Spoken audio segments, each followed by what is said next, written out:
Study IQ IAS, आपका selection हमारा mission. नमस्कार साथियों, मैं डॉक्टर पंकज मिश्रा और स्वागत है आपका स्टडी IQ IAS पर। दोस्तों, क्या कोई कंपनी किसी संप्रभु राष्ट्र से बड़ी हो सकती है? इतिहास कहता है हाँ, ईस्ट इंडिया कंपनी, लेकिन आधुनिक इतिहास कहता है अल्फाबेट यानी कि गूगल। जरा इन आंकड़ों को अपने दिमाग में बिठाइए। एक अकेली कंपनी जिसका सालाना मुनाफा 160 बिलियन डॉलर है, यानी कि लगभग 13 लाख करोड़ है। एक ऐसी कंपनी जो पहले से ही कैश सरप्लस के पहाड़ पर बैठी हुई है, लेकिन फिर भी भविष्य की तैयारी के लिए 80 बिलियन डॉलर मार्केट से और उठाने की बात कर रही है। वहीं दूसरी तरफ एक परमाणु शक्ति संपन्न, दुनिया में तेजी से बढ़ती हुई अर्थव्यवस्था का दावा करने वाला देश हमारा देश भारत है, जिसकी सारी की सारी लिस्टेड कंपनीज, चाहे वो BSE में लिस्टेड हो या NSE में लिस्टेड हो, 5000 से ज्यादा कंपनियों की मैं बात कर रहा हूं, उनका कुल मुनाफा और मार्केट कैप अगर जोड़ दिया जाए तो वह भी इस एक अकेली कंपनी के बराबर नहीं होता। साथियों, यह कड़वा सच जो मैं आपको बता रहा हूं, यह किसी पश्चिमी मीडिया के न्यूज़पेपर से या फिर किसी भारत के आलोचक से नहीं कहा गया है। यह वास्तव में एक गंभीर चेतावनी, एक वेकअप कॉल दी है भारत के सम्मानित और दूरदर्शी बैंकर्स में से एक उदय कोटक ने।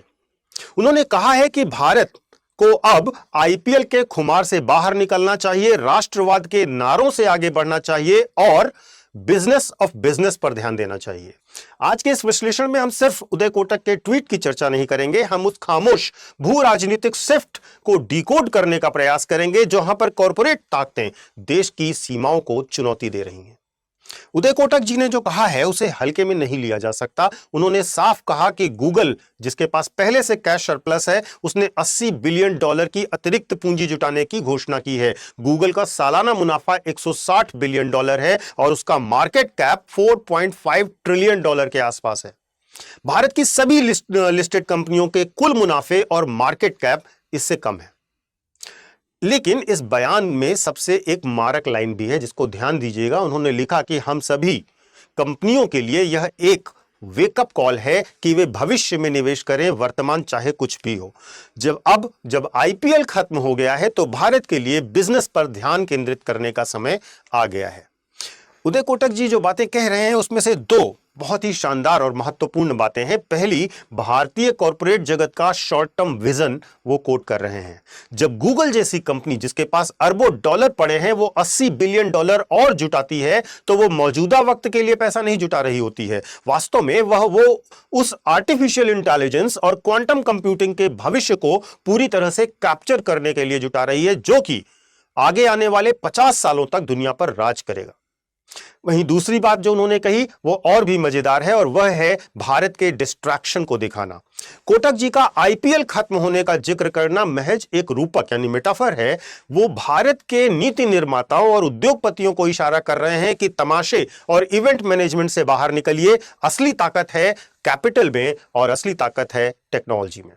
आइए अब इस असमानता को भी जरा समझिए, आर्थिक चश्मे से समझिए, जिसके लिए हमें डेटा पर जाना होगा। अल्फाबेट का मार्केट कैपिटलाइजेशन जैसा मैंने आपको बताया 4.5 ट्रिलियन डॉलर का है और भारतीय शेयर बाजार का कंबाइंड मार्केट कैप भी लगभग इतना ही है। तो इसका सीधा मतलब क्या होता है दोस्तों?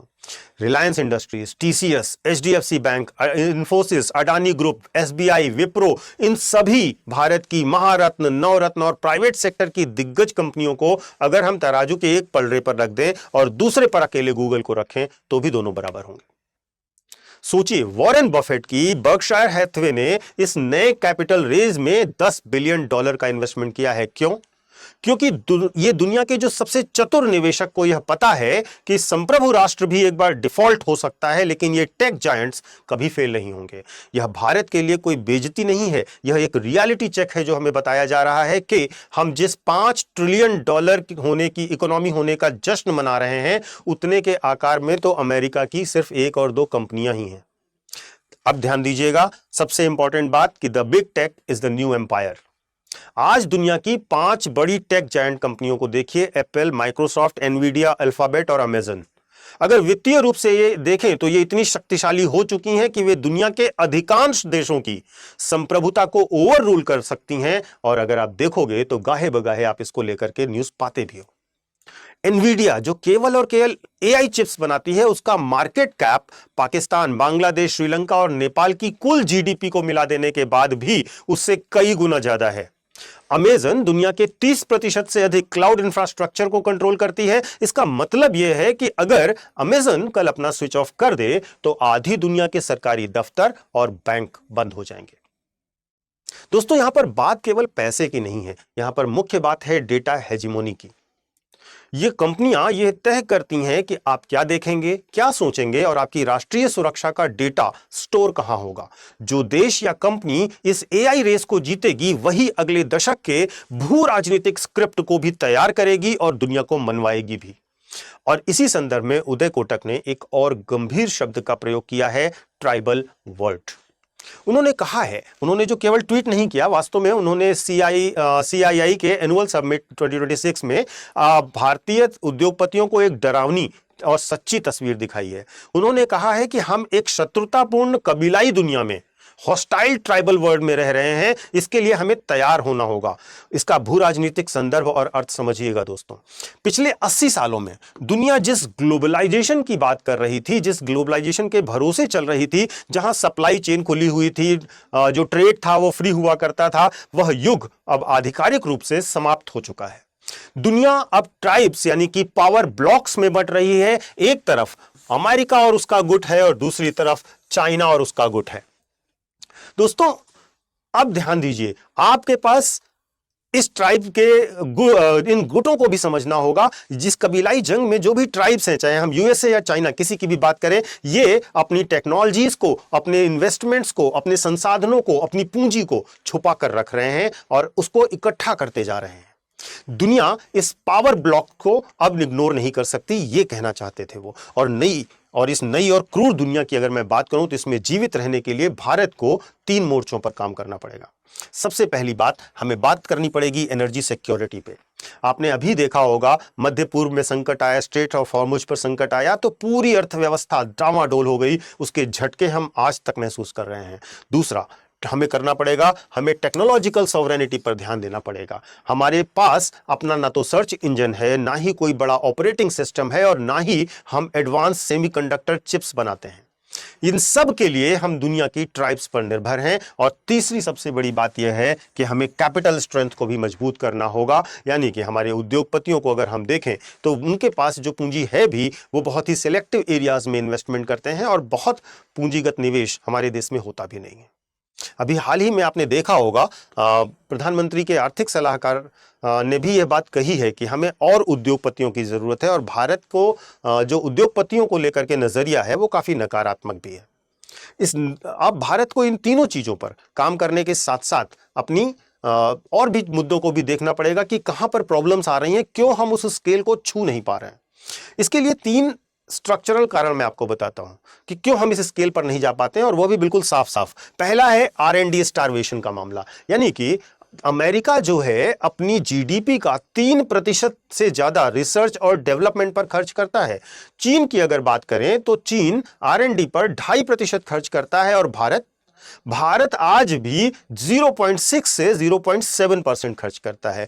आप बिना बुनियादी रिसर्च के गूगल या एनवीडिया नहीं बना सकते। आप सिर्फ उनके लिए बैक ऑफिस का काम कर सकते हैं या कोडर्स की सप्लाई करने वाले देश बन सकते हैं। दूसरा, हमारे यहां रिस्क टेकिंग कल्चर नहीं है, रिस्क पैरालिसिस है। सिलिकॉन वैली में फेल्योर को भी एक मेडल की तरह माना जाता है। भारत में अगर कोई स्टार्टअप फेल हो जाए तो समाज और बैंक तो उसे अपराधी मानने लग जाते हैं। हमारे यहां पूंजीपति सुरक्षित रास्तों जैसे कि रियल एस्टेट और पारंपरिक उद्योगों में निवेश करना पसंद करते हैं, डीप टेक पे नहीं।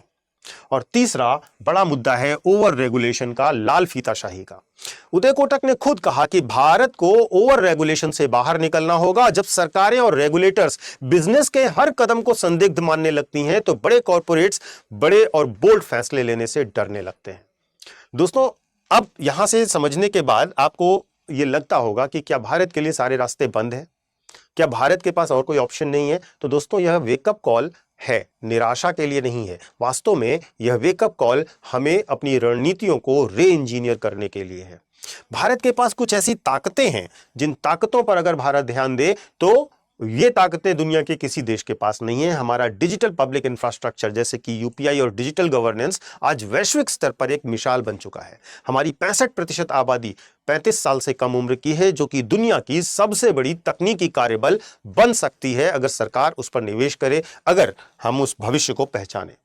लेकिन जैसा कि उदय कोटक ने कहा कि और उन्होंने भारतीय कंपनियों से एक अपील भी की कि सरकार की तरफ देखना बंद कीजिए, सरकार हमें क्या इंसेंटिव देगी, खुद आगे बढ़िए, राष्ट्र निर्माण में भागीदार बनिए और अपने महत्वाकांक्षा के स्केल को यानी कि स्केल ऑफ एम्बिशन को बड़ा कीजिए। अगर हम भारत को केवल 140 करोड़ लोगों का बाजार के तौर पर पेश करते रहेंगे और उस पर खुश भी होते रहेंगे तो निश्चित तौर पर हम कभी वैश्विक महाशक्ति नहीं बन सकते। हमें वैश्विक बाजार को डोमिनेट करने वाली कंपनियों का निर्माण करना होगा।